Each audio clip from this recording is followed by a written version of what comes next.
Хәерле көн, хөрмәтле тыңлаучыларым.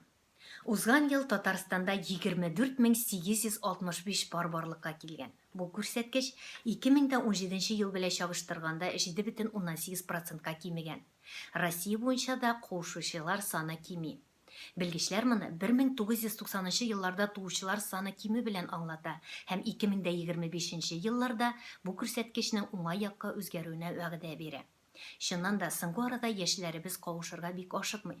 Моның сәбәпләре дә төрле. Әйдәгез, тыңлаучыга сүз бирик. Минем исемем Алмаз. Миңа 32 яшь. Әти белән әни өйләнде. Миңа нигә өйләнергә? Мәсәлән, менә 4 иптәш малаем бар. Алар бар да өйләнделәр. Икесе аерылды. Берсе 2 балага алимент түли. Берсе белмим, җырый тегендә монда. Өченче дустым ипотека түләп ята 20 елга. Өченчеләре эт белән мәче шикелле талашып торалар. Миңа рәхәт, бер үзем, әти-әни янында.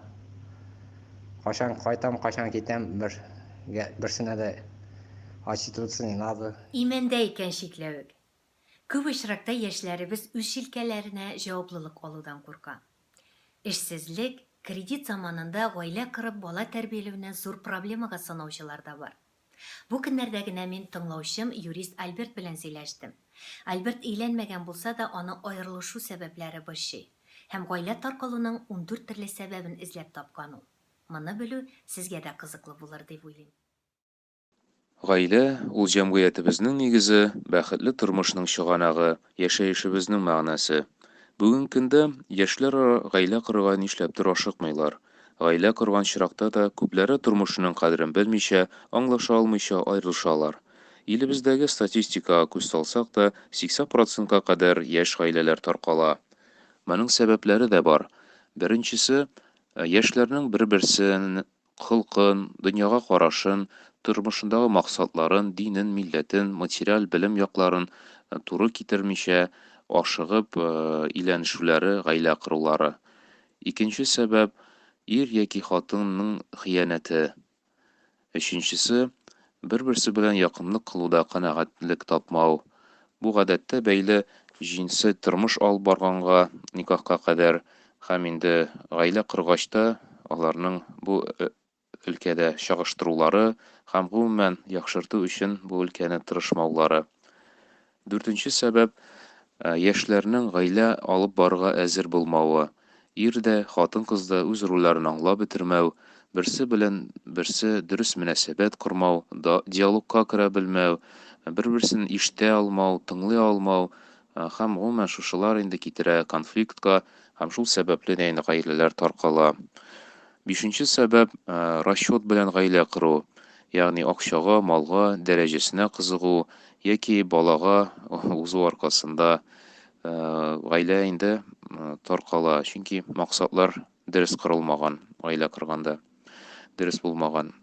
Алтынчы сәбәп тә эчкечелек, аракы эчү, шуның нәтиҗәсендә кыйналулар, зыян күрүләр, наркомания, компьютер уеннарына чуму, интернеттан чыга алмау, бу гадәттә ирләргә кагыла.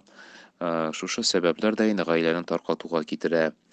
Җиденче сәбәп гаилә мөнәсәбәтләрен ата-анага сөйләү яки аларның кысылуы үз баласын яклау өчен.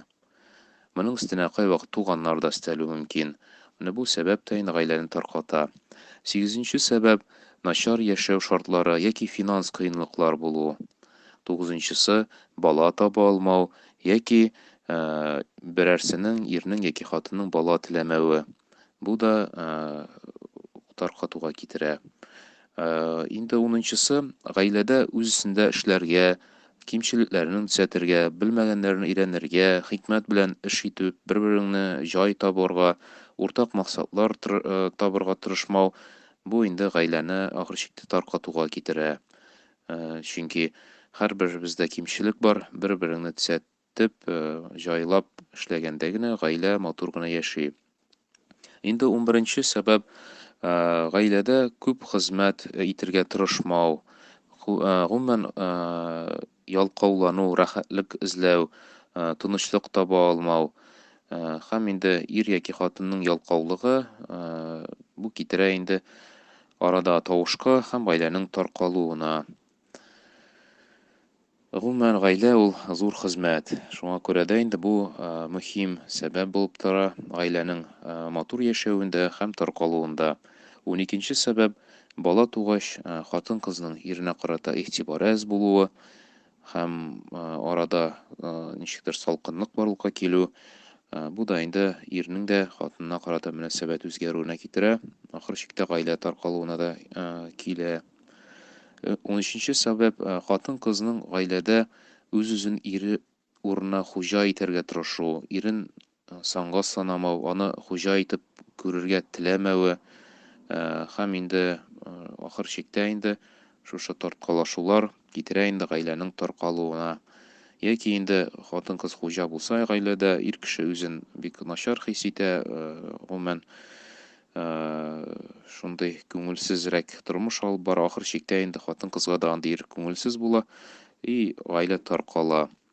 Һәм 14нчесе дә инде хатын-кызның ире алып кайткан малыннан канәгать булмау, тормышыннан риза булмау, һәрдаим тәнкыйть, шушы булганга риза булмыйча, тизрәк маллы булу, йортлы булу, машиналы булу, һәрдаим ирне кисү, аңа бәйләнү, ахыр чиктә инде тормышның ямен ала, гаилә шуның аркасында да таркала. Әлбәттә, инде гаилә таркалу ул ике кешенең дә сәбәбе бар, ир дә, хатын да монда гаепле, һәрберсенең күпмедер өлеше бар монарда, кайсындыр күбрәк, кайсын әзрәк. Шуңа күрә дә инде мөмкин кадәр гаиләләребез нык булсын иде, яшьләребез уйлап, дөрес итеп гаилә кылсыннар иде. Һәм гомумән тулы бәхетле булу да инде гаилә белән генә була. Шуңа булгач та гаилә корырга тырышсыннар иде өйләнмәгәннәр, кияүгә чыкмаганнар. Һәм киләчәктә матур гаиләләр белән балалар, оныклар үстереп, шуларның рәхәтен күреп, җәмгыятьтә дәрәҗәле булып, файдалы булып яшәргә насыйп булсын. Рәхмәт, Альберт. Киләчәктә сиңа үз ярыңны табып, бәхетле булуыңны теләп калам. Альберт кандидатурасы кызыксындырса, 27 яшькә кадәр булган татар кызлары миңа мөрәҗәгать итә ала. Яшьләр фикере яшьләрчә, ә менә аерылышу сәбәпләре, гаилә таркалу турында безнең өлкән яшьтәгеләр ни уйлый икән? Әйдәгез, аларга да сүзне бирик. Estağfurullah kelimetten ratıl küfrü. Yaşlar nerçeye tiz ayrılayken eti enileri ezre anlatmayı. Yaştan uylap kengeşip ilenlerge gerek. En birinciden onları kubisi hazır bir şullu hazır balalarını yetim itesileri uylamıyorlar. Eti taşlap çıkıp kite balalı hatını eni kişi tuzı tirmilip şul balanı üstüre. Eğer de indi hazırki zamanda soğuş yok, nic yok. Yetim balalar nişep көп. Әлегіден баяғы кіші тұрмышын бұзу арқасында еш кішілерінің міне еш уақытта матур хатынларда көп була, матур хатынларға матур ирлер де көп була. Әуел нишеп яшәгәннәр сон, әуел тағы да кіші матур булган. Балалар yetim булмасын деп. Jaratmayan hatını bilen de yaşayanlar, balalar için yaşayanlar, yetim bulmasın deyip. Yaratmayan ir bilen de yaşayanlar, balalar etisiz üsmesin deyip. Onları gımır uzgaçtın, 60'a geçtin. Eti kişi jaratmayan hatını zamanda kat etip jarata. 60 yaşlık ir jaratmayan hatın irin şu katlı etip jarata. Tigiz tırmış bilen, bağlarının tigizligi bilen üskenge siyinip tuyalmıyorlar. Endi balalarını yetim üstürgen ir taşlap çıkıp gitken hatının, eğer de hatın taşlap çıkıp gitken hazır iki balalarını da kaldırıp taşlap çıkışı hatınlar var. Onların aldığı günlerinde, kartlık günlerinde bəxtləri yok indi. Çünkü onların tiri yetim yasadılar. Ol yetim balalarının eti bilen de üsesiler kile, eni bilen de üsesiler kile. Indi matur gayleni ilen geçtin, şeytan oyunu bilen oynap, матур хатыннар эзләп, мин әле бик матур, миңа тау хатын килә, әле мин бик матур әле, миңа матур ирләр тагы килә дип яшәргә түгел, тормышка баскан икән, кияүгә чыккан икән, бала булган икән, тигезлек белән үстергә кирәк. Картайган гомердә шул балалардан игелек күрергә кирәк. Әгәр тормышны бозган кешеләр бар икән, аларга җәһәннәм. Ул гөнаһын кая куяр? Нишләр? Кеше тормышын бозып була, кеше тормышын киләргә кирәк. Кайнаналар да, киленнәр дә бер туган, бер бала булып яшәсәләр, бу дөньяда ятимлек бетәр ие. Һәммәсенә дә рәхәт тормыш килсә ие. Хөрмәтле тыңлаучыларым, киләчәктә дә шушы мәңгелек темаларны дәвам итәргә уйлыйм. Ничек безнең яшьләребез гаилә корырга ашыкмый? Ничек гаиләне саклап калырга? Ничек усал кайнанага, усал кайнатага ярарга? Бу хакта үзегезнең фикерләрегезне хатлар аша миңа хәбәр итсәгез иде. Мин сезгә һәрберегезгә дә сәламәтлек, гаилә бәхете теләп калам. Сау булыгыз, киләсе очрашуларга кадәр.